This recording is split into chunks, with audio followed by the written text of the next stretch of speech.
Good morning. Welcome to Our Neutral Voices Presents A Financial Pillar.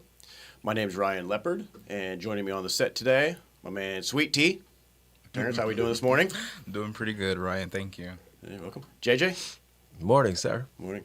And today we have a special guest for you, Dr. Kristal Walker. Good morning. Welcome to Dr. Kristal. Thank you so Thank much. you. Doctor, do you prefer Dr. Kristal? Kristal is fine. Kristal's fine. Okay. So, Kristal, before I let you get into telling your story, I just want to kind of give a brief background of how we came about, right? Absolutely. How our paths crossed. So, a few weeks ago, I was attending the SCAN Gala where you were the keynote speaker right there, right? Uh-huh. This was a last-minute event for me. I wasn't initially invited to it until we had some extra tickets for my employer. And I always believe in not passing up the opportunities that come in front of us, right? Mm-hmm. So it was a last-minute thing, but like, you know what? Okay, I'll make time. Called my wife, said, do you mind if I go to the event tonight? And then as soon as I got there and listened to you speak, I realized why I was there. Right, you had a very powerful story, and the whole time I was sitting listening, I thought, it'd be a perfect story to have you on to share with our audience that we have. So, one of overcoming your economic situation or circumstances, growing up in the '80s in South Central Los Angeles, right? So, before you get into the story, just give our audience a little bit of a background on yourself, how we came about here, and then I'll let you dive into your story. Absolutely. Well, first of all, thank you so much for having me. It was a pleasure meeting you at that event. Scannon is a great organization. And when I was asked to be the keynote for that particular event, I was overjoyed, specifically because I have been declining quite a few invitations in order to protect my yes and my time. But it was a great experience, and I've met some amazing people even after that event. And again, I'm really appreciative for the invitation to even be featured on today's podcast. So as you mentioned, I am from Los Angeles, California. Grew up specifically in the Inglewood area, Inglewood, Hawthorne, South Bay area of Southern California.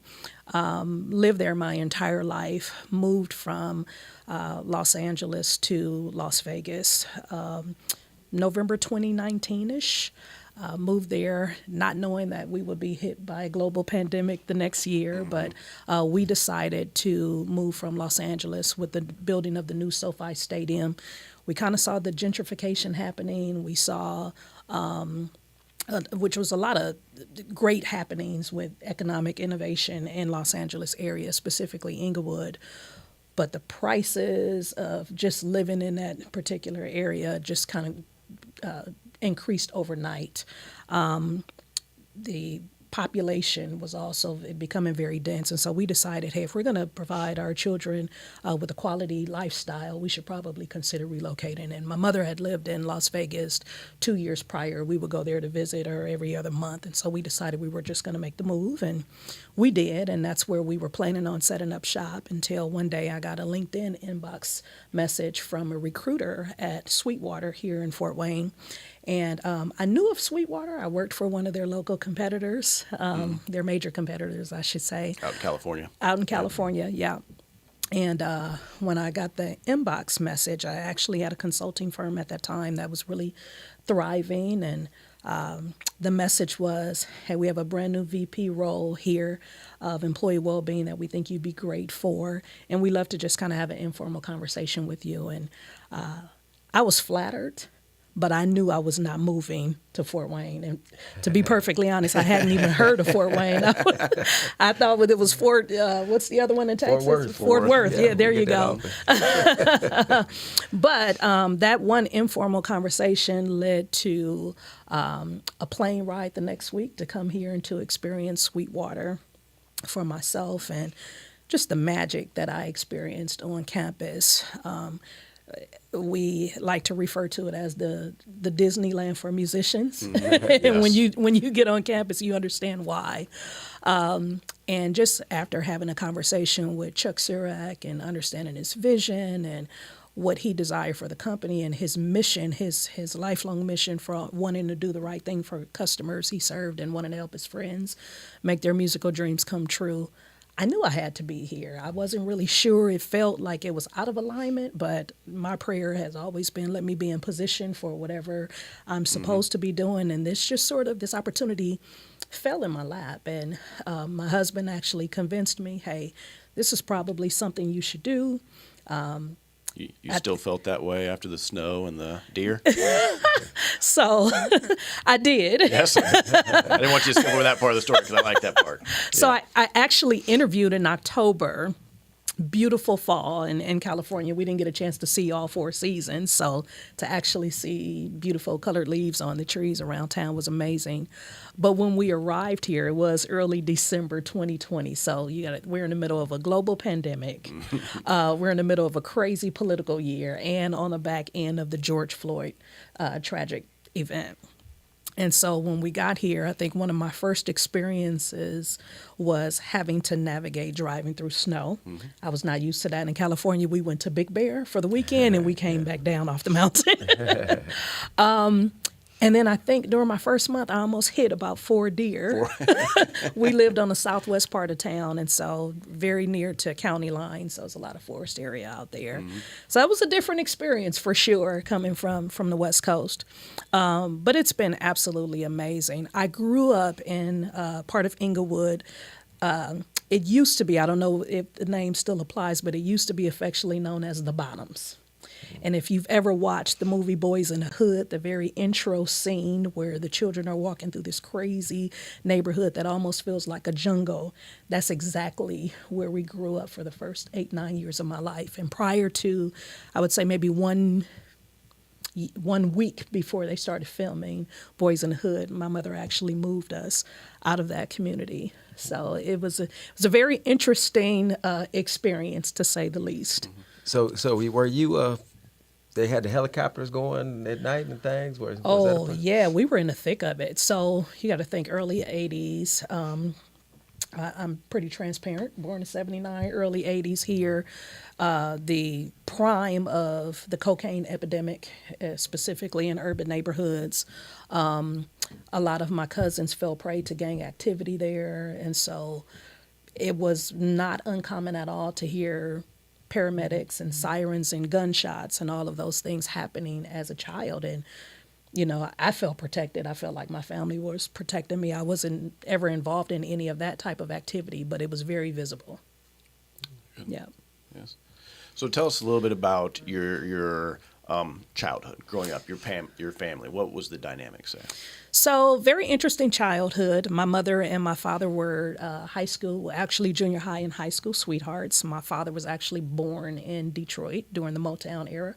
He still today wears suits to family picnics. That was his era. I respect that. But they were junior high sweethearts. They had me. My mother was 19. My father was 18. And my father had gone into the Marines to serve, actually the Navy to serve. And I remember us living on El Toro Navy base, being very young. My father used to serenade my mother to the music of that time. So it was not unusual at all for the lights to be dim with the fireplace lit and the fish aquarium lights being the only lighting in the room, and he would sing songs like Tina Marie and the Delphonics and the Dramatics and all of that fun stuff. I know I sung at the gala. I'm not going to sing today. Okay. I don't have a voice. I was warmed up. My voice was warmed up then when I sung, and I was just teasing to bring a little bit more drama to the story. You did too. I was like, where are we going with this? And then once you told the story, it all hit home. My husband goes, "Did you just sing in front of those people?" Was he not ready for that? He was not ready for that. But he would always serenade my mother with these songs. And, before I knew it, my little brother came along. He's 2 years younger than I am. And he had injured himself in service. And so he had received an honorable discharge. And so we moved from the Navy base. At that time, my maternal grandmother had also passed. My mother was very young then. And so I think that's when life really hit us. He had fell prey to the cocaine epidemic. My mother was a single parent. They decided the marriage wasn't going to work anymore, so they divorced. And I think at that time, that's when life got really real for my mother. I remember being... What age were we at this time? Around about 8-ish. 8-ish. Yeah, around 8, between maybe 6 and 8. Okay. But I do remember, my mother working a single job at Taco Bell, and And then she got a job at the Music Warehouse. I don't know if you guys remember that brand, the Warehouse Music Store. She worked there for a moment, and then she was ultimately hired to work for EEOC, where she retired from after 30 plus years of service last year. But I remember being 8 years old, having to stay at home and watch my 6-year-old brother. So our school was directly across the street. We would go to school and we were instructed, come straight home, lock the doors, don't go outside, don't let anybody in the house. And so that experience for me was significant because at 8 years old, I found myself being a caretaker for the first time. And I think that has stayed with me, where there's a sense of responsibility that I've had, or I feel like I need to have when it comes to taking care of my team, taking care of my family, taking care of myself. I'm learning how to do that more. But it was a very interesting time. And as the years had gone by, we had gone to a local church. I experienced some crazy stuff in a local church, and it caused me to fall away from the church during my teenage years. And my thought process at that time was, I love God, but I can't stand his people. Just things that, from my perspective, should never have been happening in a church. And so I experienced that. Years, I would say maybe 13 to about 16, I was considered an at-risk youth at that time, so we didn't have after-school babysitters or anything like that. There was not a local YMCA. Really, it was our neighbors and family that was kind of looking out for us. But at that time, we had a mind of our own. We would connect with neighbors. The rule of staying in the house until mama got home was no longer applicable. We were teenagers, and at that time we started hanging out with the locals in the neighborhood. And I was fortunate, both myself and my brother, to never be involved in any gang activity, but we were certainly around it. And it's only by the grace of God that we didn't get caught up in anything. I can name a handful of friends who didn't make it to see the age of 18 at that time. Gotcha. Was there any involvement with your dad? What happened? Did he just? So my dad, no, he had actually become addicted to cocaine for many years, and so I would see him around town in the oddest places, and he'd be high, and you can tell he was high. In some cases, he didn't even recognize me. It was pretty painful, and I think at that time, growing up, I really didn't even understand the impact that it would have on me as a woman. But it was a tough experience to go through. Occasionally I'd see him, if I go visit my grandmother, his mother, he'd be there. He'd have these pockets of soberness. And then any other time, you just wouldn't see it until years later, where he ended up getting cleaned up. But yeah, it was a difficult time. And I think that having the absence of a father also attributed to my choice in men initially, and my decisions. I didn't have the protection that I needed, or the direction that I needed as a male figure to tell me what choices I should and what choices I shouldn't make. And so that was pretty tough. But as I grew older, now I'm roughly about maybe 16, I met my high school sweetheart at the time. We were in his community drill team that his mother had for years. And so I was one of the members on the drill team. He was on the drum squad. And so we just connected. The drill team actually was a safe haven for me because I had an opportunity to engage in healthy community. We traveled for competitions. But at that time, I was heavily influenced by just, again, the people around me. Before you knew it, I had ended up pregnant. On my 18th birthday. That was also my senior year in high school. I ended up dropping out of high school to give birth to my first son. And that's when life for me changed as I knew it. I knew at that point I was responsible for another life. And I think up until then it was all fun and games. Oh, I'm pregnant by the cutest guy on the drum squad, and all of that stuff. And then once I had him, I remember giving birth to him November 14th, 1997. And this little life that I was now responsible for, I remember looking at him thinking, he will not have the same life that I had. He will absolutely have a better life. And so I just made up my mind. It was like it instantly hit me that I was now responsible for another life, and all of the lifestyle that I was living had to change for the better. So being an 18-year-old mother for the first time, product of a single mother, single family home, right? What were your economic circumstances like at that time? Well, at that time, my mother was working for EEOC. She was well within her career at that time, but her mentality was, hey, if you were responsible enough to lay down and make this baby, you're going to be responsible enough to take care of them. And so she would only help me out when it was absolutely necessary. Like, she wasn't the mother that was going to be babysitting my child while I went out to go and party. And she was like, hey, if you're not going to work or if you aren't going to school, this is your baby. So you take care of him. And I respected that. I didn't have that expectation for her to be doing that. But I was also learning how to be a parent. And she was strict in that sense where, like, no, you're going to take this role serious because it is serious. And I remember applying for jobs and getting turned down left and right because I didn't have a high school diploma. I didn't have any workplace skills at that time. I had summer jobs throughout the year through like the summer programs. I had worked at the commissary as a cashier for, a couple of summers and did some like administrative work in the court buildings as a summer youth worker, but that was it. And so I remember going to apply for welfare at the local welfare system in Los Angeles, California.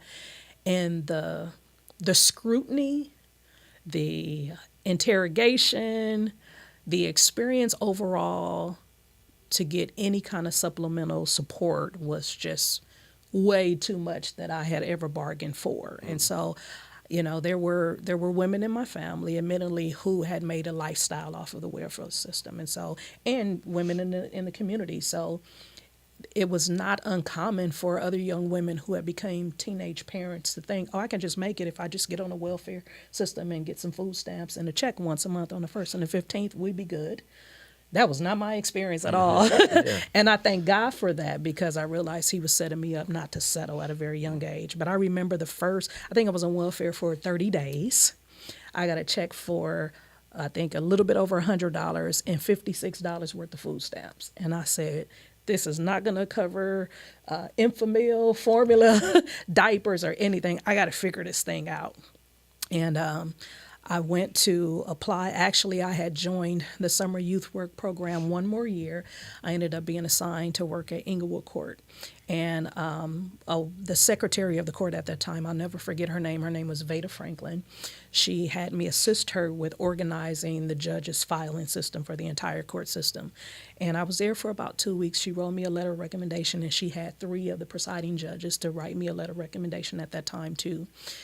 And I used that letter of recommendation. I had also checked myself into United Education's Institute at now I think it's called UEI College. I did a computer office specialist certification, learned how to type, learned basic Microsoft suite. And with her recommendation, with her assisting me with putting together a resume, I ended up landing my first job as a receptionist for a finance company in Redondo Beach. At this time, I think I was 19 years old. It was plenty of income for what I needed at that time and what I was used to. And I think it was only around like $2,000 a month or something. But I was living at home with Mom. This is everything I need to take care of this baby that I had. So at what point did you decide to go back to get your diploma and start your education again? So the program was about 6 to 9 months. I think I completed the program closer to 9 months because I had started working. And the expectation is you'll earn a job or you'll get a job after the program. Well, I had got a job like a month into the program. So I remember completing the program, and I remember meeting with one of the counselors. And she said, Kristal, why don't you have a high school diploma? And I said, I don't know. She goes, you are so smart. Like, you're intellectual in how you communicate. You're really, really smart. And so I want you to be mindful that these opportunities are present for you. And she said, she said, anytime I talk to my daughter, I never presented college as an option. It was always when you go to college. That was the language that I used in my house, not if you go to college. And that stuck with me. And so she said, if I can arrange for you to go through some classes where you can earn your high school diploma, would you do it? I said, yeah. So at 21, I got my high school diploma. By 23, I had earned my bachelor's.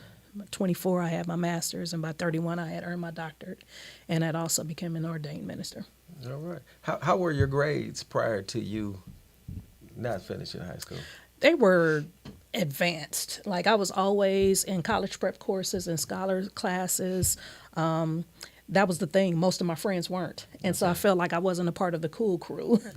I remember taking these classes where I'll never forget, I went to Lusinger High in Lawndale, and they had in the back of the campus, it was called the 15 building. The 15 building were for all the really, really smart kids, but everybody else was on the main campus. And I wanted to do whatever I needed to do to get on the main campus with everybody else, instead of understanding that I was being set apart, even at that young age, to be able to even do some of the things that I'm doing now. Gotcha. And so mom, she didn't encourage you to continue to thrive academically? She did, but I think I was out of control at that time. It was just way too much going on at that time. I was boy crazy. I don't think she could tell me too much at that time. And at some point, she just realized, you know what, you're just going to have to figure it out because you're hard-headed. I can't tell you anything. Mm-hmm. Right, and also, it also sounds like when you had your first child at 18, it almost sounds like something in your mind clicked. It did.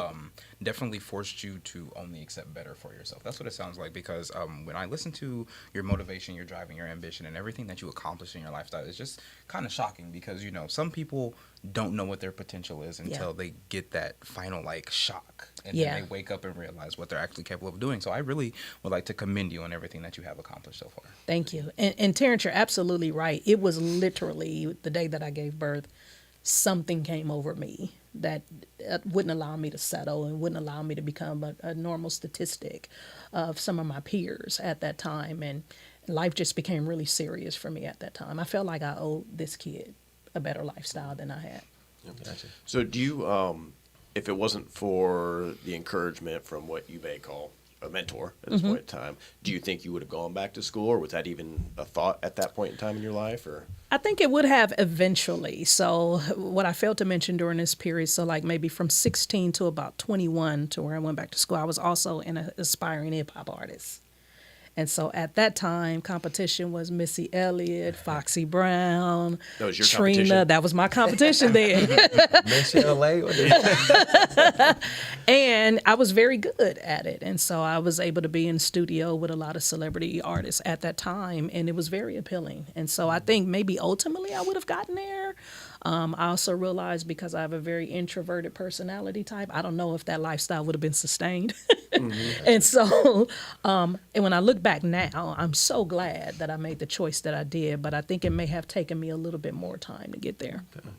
I want to circle back to, now, your baby's father at 18, is that your current husband? No. Okay. That is not. So I ended up having 2 more children with him. We have a total of 3 children together. It was 10 years that we were together, and we just grew apart. As a matter of fact, he just turned 50 yesterday. Okay. But we just grew apart. We still remain in touch. We just knew, just being together as a couple, it was just not it. I was growing. I like to say I was evolving, and that for some point he was arrested in his development. And so it was inevitable that we wouldn't be able to be together. Didn't mean that we couldn't be friends. And so it was after the breakup, I was single for 9 years, and then I connected with my husband, and we've been together ever since. Okay. And during your teenage years, I mean, how was he and his family? Were they involved? Or I know you talked about the things that you did. What was his involvement? Well, he comes from a huge family, and they were very family oriented. So whether it was a family picnic, a drill team function, or a holiday gathering, they were always together. And I think that's what attracted me to him, was this family experience that I didn't have. Now, mind you, I had a pretty big family too, but when my grandmother passed, our family had become really divided. And so everybody kind of moved and spread out to their different parts of Southern California where they lived, and we didn't get a chance to get together as often as we did. Okay. A question I have for you, Kristal, is at that time where you find yourself as a single mother working but choose to go back and get your education as well, How did you manage that while simultaneously trying to support your family? Yeah, so I was fortunate enough at the time when I was 21, I had also rededicated my life back to Christ. And so I had become a member of a church named El Shaddai Prayer and Deliverance Center at that time. And I was fortunate enough to be embraced by the pastor of that church, the woman pastor by the name of Pauline Dudley. She is so dear to me, even now to this day. But I would say that there was a part of me that had to be reparented, right? There were some things that I needed to unlearn and relearn, and she held me accountable in ways that I didn't think anyone else could.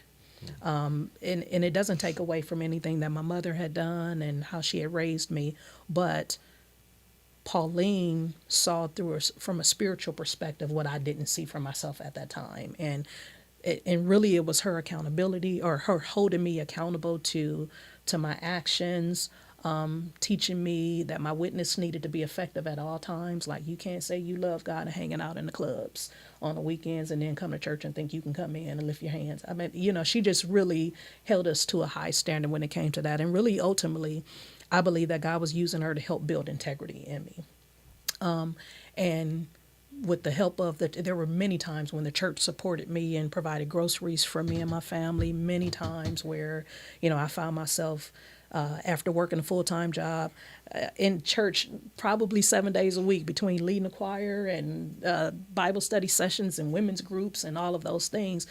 But that was my safe haven at that time. Like, my life could have still gone either way, but it was the church that had the greatest impact on me being able to stay focused.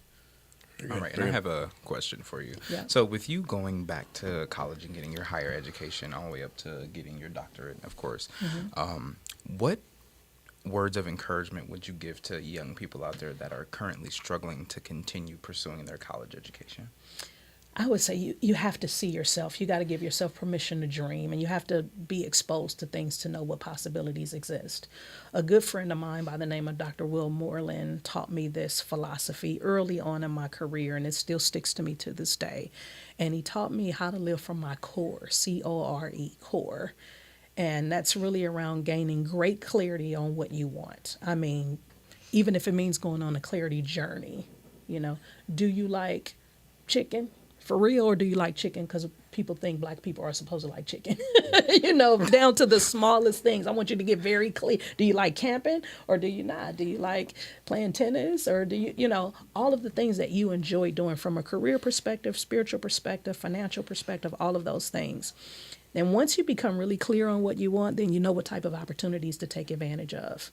And then you eliminate yourself from doing a lot of busy work and being all over the place. Because if the opportunity doesn't align with your vision for yourself, you probably shouldn't be doing it. So I'm clear on what I want.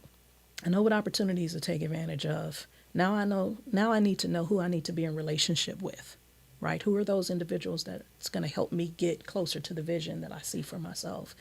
And then what type of experiences or exposure do I need to have in order to further refine that clarity for what I want from my life? And that's kind of been my philosophy. It forces me, even along that clarity journey, to deal with things that maybe from my past that have been unresolved. Like, wait, hey, what were some of the significant things that happened in your childhood that you just didn't get over or were disappointed by? Have you worked those things out? Are they resolved? Because they'll show up. I like to say dysfunction shows up in the most opportune time. And if you don't deal with that stuff, obviously, we all know as adults, it'll deal with you. And so I would say to any young person, any single parent, you just have to know what you want for you. And that can't be dictated by what others think that you should have. Oftentimes when people say, hey, I'm going to be praying for you, I'm going to pray that God does this or no, pray God's best for me. Because you may not necessarily know what that is, right? And so if you're going to offer up any kind of support, I'd suggest you do it that way.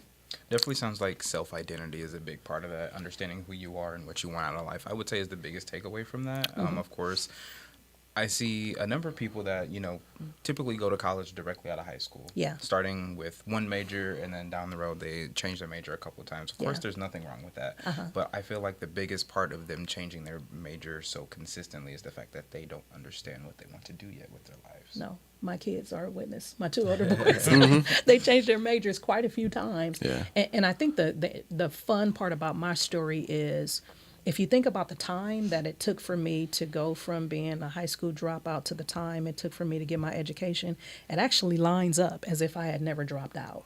Like, that's the most significant thing about it.